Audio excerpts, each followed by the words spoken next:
$25 billion से भी ज़्यादा का खर्च करने के बाद भी क्या अमेरिका ईरान के सामने हार गया है? ट्रम्प ने भले ही जो भी कारण देकर ईरान वॉर शुरू किया था, पर जिन परिस्थितियों में इसे समाप्त किया जा रहा है, उससे अब ये बात स्पष्ट हो चुकी है कि इस युद्ध में अमेरिका को धोबी पछाड़ खाने की नौबत आई है। ईरान ने भी इस लड़ाई में काफ़ी तबाही झेली है। उसकी नेवी, एयरफोर्स, इंडस्ट्रियल कैपेसिटी और पॉलिटिकल लीडरशिप खत्म हो चुके हैं। इसके बावजूद भी उसने अमेरिका के सामने घुटने टेकने के बजाय अपनी शर्तों पर युद्ध खत्म करने के लिए अमेरिका को मजबूर किया है। ये कहने में भी शायद कोई अतिशयोक्ति नहीं होगी। तो दूसरी तरफ दुनिया की नज़रों में अमेरिका वास्तव में तो कमज़ोर पड़ रहा हो, वैसी स्थिति नज़र आ रही है। सैन्य क्षमता की दृष्टि से अगर देखा जाए तो अमेरिका और ईरान के बीच किसी प्रकार की तुलना करना भी संभव नहीं है। हालांकि ईरान पर हजारों मिसाइलें और बॉम्ब दागने के बाद भी अमेरिका उसे सरेंडर करने पर मजबूर नहीं कर सका।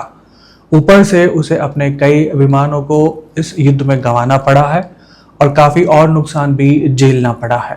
ईरान वॉर के कारण अमेरिका के दुनिया के कई देशों के साथ के रिश्ते भी खराब हुए हैं और पेंटागन को भी अब भविष्य के युद्ध के लिए खुद को सज्ज करने के लिए बड़े पैमाने पर तैयारियां शुरू करनी पड़ेगी। पर ट्रम्प के राज में ऐसा कुछ हो, वैसी संभावना फिलहाल लगभग ना के बराबर दिख रही है। ईरान और अमेरिका के बीच पिछले 4 महीने से चल रहे युद्ध को समाप्त करने की डील आखिरकार फाइनल हो चुकी है, जिससे पूरी दुनिया ने राहत की सांस ली है। हालांकि इसमें बिलियंस ऑफ डॉलर्स फूंक देने के साथ साथ सैकड़ों निर्दोष लोगों को मारकर अमेरिका ने क्या हासिल किया, वैसे सवाल भी अब उठाए जाने लगे हैं।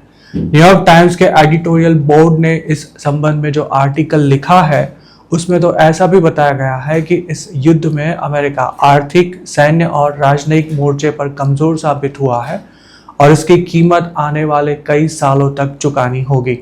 ईरान और अमेरिका किन शर्तों पर युद्ध समाप्त करने के लिए तैयार हुए हैं, उसकी पूरी डिटेल्स अभी तक सामने नहीं आई है, पर फिलहाल के लिए ऐसा लग रहा है कि ट्रम्प अपनी कुछ शर्तें मनवाने में सफल रहे हैं। हालांकि उसके लिए उन्हें जो समझौते करने पड़े हैं, उससे उनके साथ साथ अमेरिका को भी अपनी अकड़ छोड़नी पड़ी है। ईरान वॉर शुरू हुआ तब से ट्रम्प ऐसी बातें कह रहे थे कि इस युद्ध में अमेरिका संपूर्ण विजय प्राप्त करेगा और ईरान को बिना शर्त आत्मसमर्पण करने के लिए मजबूर किया जाएगा। वैसे तो अमेरिका ईरान में सत्ता परिवर्तन के साथ साथ उसके न्यूक्लियर प्रोग्राम को भी तहस नहस करना चाहता था, पर वास्तव में ऐसा कुछ नहीं हो सका है। ट्रम्प ने तो ईरान ने जो बॉम्ब ग्रेड न्यूक्लियर मटेरियल तैयार किया है, उसका भी नाश करने की बात की थी, पर यह मटेरियल अभी तक अमेरिका के हाथ नहीं लगा।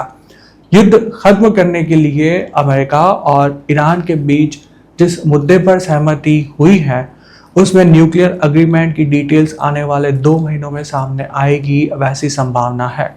उसके बारे में ऐसा भी माना जा रहा है कि 2015 में बराक ओबामा ने ईरान के साथ जो डील की थी, उसी प्रकार की डील अब 2026 में भी होने जा रही है।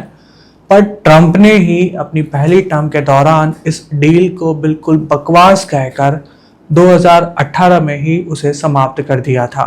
अमेरिका का मुकाबला करना ईरान के लिए बिल्कुल भी आसान नहीं था, पर उसने हॉर्मुज में खौफ खड़ा करके पूरी दुनिया को जैसे बंधक बना लिया।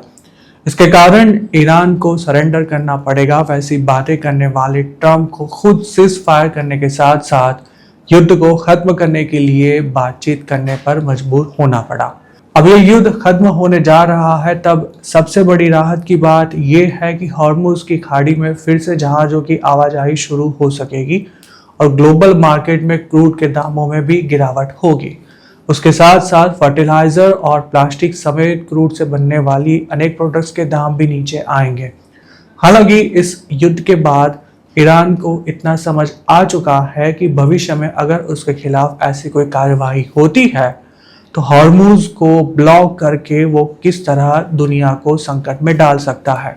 इसका सीधा अर्थ ये भी होता है कि अब ईरान के सामने सैन्य कार्रवाई करना बिल्कुल भी आसान नहीं रहने वाला, और अगर ऐसा कुछ होता है तो उसकी कीमत पूरी दुनिया को चुकानी होगी।